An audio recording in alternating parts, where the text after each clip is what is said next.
TAT secondary અને TAT higher સેકન્ડરીની તૈયારી કરતા તમામ વિદ્યાર્થી ભાઈઓ બહેનોનું હું હાર્દિક સ્વાગત કરું છું. આમ તો વિદ્યાર્થી ન કહી શકાય, પરંતુ હવે આપણે પરીક્ષા આપીએ છીએ એટલે દરેક પરીક્ષાર્થી વિદ્યાર્થી તરીકે જ ઓળખાતો હોય છે. મુખ્ય પરીક્ષા આપવા માટેના કટ ઓફ છે જાહેર થઈ ચૂક્યું છે. ઘણા બધા વિદ્યાર્થીઓ 70+ જેને છે એ બધા છે મુખ્ય પરીક્ષા આપવાના છે. આ મુખ્ય પરીક્ષામાં ધોરણ 11-12નું વિષય વસ્તુ અને સાથે સાથે પ્રયોજનમૂલક મેથડના પ્રશ્નો, આ બધી જ બાબતોને ધ્યાનમાં રાખીને આપણું પ્રશ્નપત્ર નંબર 2 એટલે કે હિન્દી વિષયનું છે એ પૂછાવાનું છે. આ 100 માર્કના પેપરમાં કેવા કેવા પ્રશ્ન પૂછાશે એ નવી પેપર સ્ટાઇલને ધ્યાનમાં રાખી અને આખું એક મોડલ પેપર છે એ તૈયાર કરેલું છે, જે તમારી સમક્ષ રજૂ કરું છું. હું દરેકનું ગોળકીય પ્રવીણભાઈ હાર્દિક સ્વાગત કરું છું. ઘણા બધા વિદ્યાર્થીઓની વારંવાર કોમેન્ટ હતી અથવા મેસેજ હતા કે મોડલ પેપર છે એ તમે બનાવો, તો આ એક પરીક્ષાની દૃષ્ટિએ મહત્ત્વનું કહી શકાય તેવું મોડલ પેપર છે એ બનાવેલું છે. પરીક્ષામાં આ જ પેપર આવશે એવું નથી, પરંતુ આના જેવું આવશે. એટલે કન્ટેન્ટ અને મેથડ આધારિત આખું જે પ્રશ્ન પેપર છે એ બનાવવાનો પ્રયત્ન કરી અને રજૂ કરું છું. સાથે સાથે અગાઉ પણ આપણે 11-12ની વિષય વસ્તુની PDF, પ્રયોજનમૂલકની PDF અને ખાસ તો મેથડને લગતી જે PDF છે તેની પણ માહિતી છે એ તમને આપેલી છે. જે વ્યક્તિઓને આ PDF જોતી હોય તો તેના માટે આપણે એક સરસ વ્યવસ્થા કરેલી છે, જે તમે સૌ જાણો જ છો. જે કોઈ ભાઈઓ બહેનોને આ PDF જોતી હોય તો આ ધોરણ 11-12 હિન્દી પદ્ધતિશાસ્ત્ર અને પ્રયોજનમૂલક હિન્દી, આ ચારેય PDF ભેગી થઈ અને 349 રૂપિયામાં તમને મળશે. અહીંયા આપેલો વોટ્સએપ નંબર છે એના પર તમારે વોટ્સએપ કરવાનો છે, એટલે તમને QR કોડ આપવામાં આવશે. એ QR કોડમાં તમારે પેમેન્ટ કરી અને ત્યારબાદ તમને વોટ્સએપની અંદર છે PDF છે મળી જશે. ખાસ પદ્ધતિશાસ્ત્રની ખૂબ જ મહત્ત્વની કહી શકાય એવી PDF છે એ મૂકેલી છે. તો જે આપણે જે PDF આપેલી છે પદ્ધતિશાસ્ત્રની, એવું તમને ક્યાંય જોવા નહીં મળે એવું પ્રશ્નો છે એની અંદર આપેલા છે. વધારે સમય નહીં લેતા જોઈએ આપણે આ મોડેલ પેપર અને તેની પ્રશ્નોત્તરી, કેવા કેવા પ્રશ્ન પૂછાય તેની ચર્ચા. સરસ મજાનું ટાઇટલ આપેલું છે હિન્દી પ્રશ્નપત્ર નંબર 2, વિષય વસ્તુ એમ વિષય પદ્ધતિ સજ્જતા. સમય, કુલ ગુણ ને એ બધી સૂચનાઓ ને સામાન્ય સૂચનાઓ જે બધું આપેલું છે. આપણે મુખ્ય નવી પેપર સ્ટાઇલ પ્રમાણેની જે આખી છે, એટલે મુખ્ય પ્રશ્ન પર જઈએ. પહેલાં प्रश्न 1 है, नीचे दिए गए प्रश्न के उत्तर 150 से 180 शब्दों में दीजिए.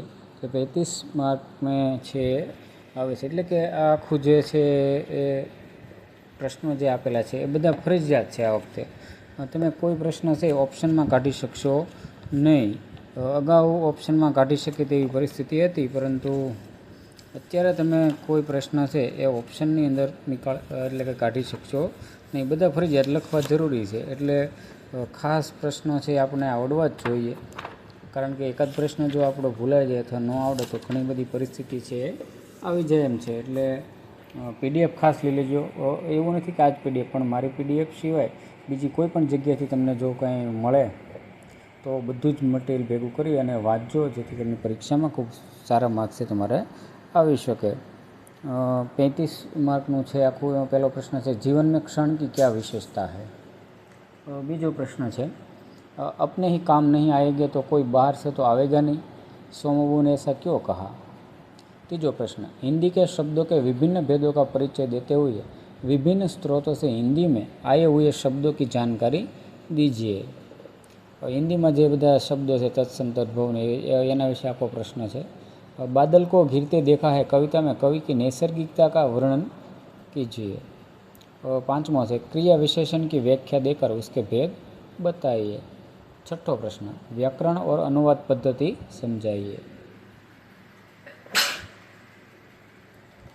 7वां है, पेट्रोमैक्स जलाने में क्या क्या यत्न किए जाते हैं, अपने शब्दों में लिखिए. आ साथे साथ लखवा फरजियात है. 7નો પ્રશ્નનો 5 માર્કનો એક પ્રશ્ન, 7×5 = 35 मार्क છે.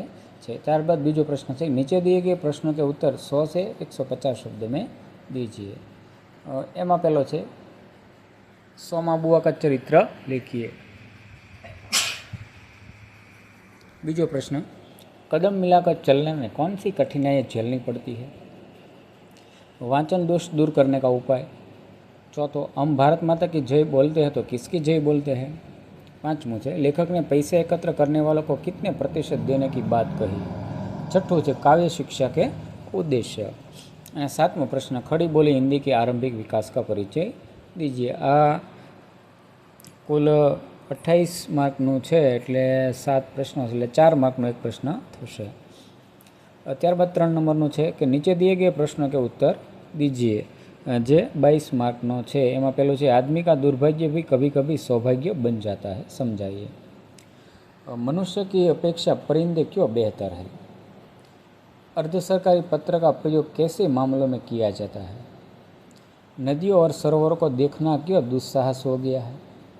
पांचवों है, हर्बर्ट स्पेंसर की पंचपदी के 5 सोपानों का नाम दीजिए। हिंदुस्तानी भाइयों ने गांधी जी से क्या कहा? सातवां है, रामचरण जोर जोर से क्यों हंसने लगे? आठवां, सार्वजनिक निमंत्रण पत्र का प्रारूप प्रस्तुत कीजिए। नौवां है, बैलगाड़ी कहाँ से गुजरी और तिराहे पर क्यों रुकी? 10वां प्रश्न, हिंदी व्याकरण के अनुसार संज्ञा के कितने भेद माने जाते हैं?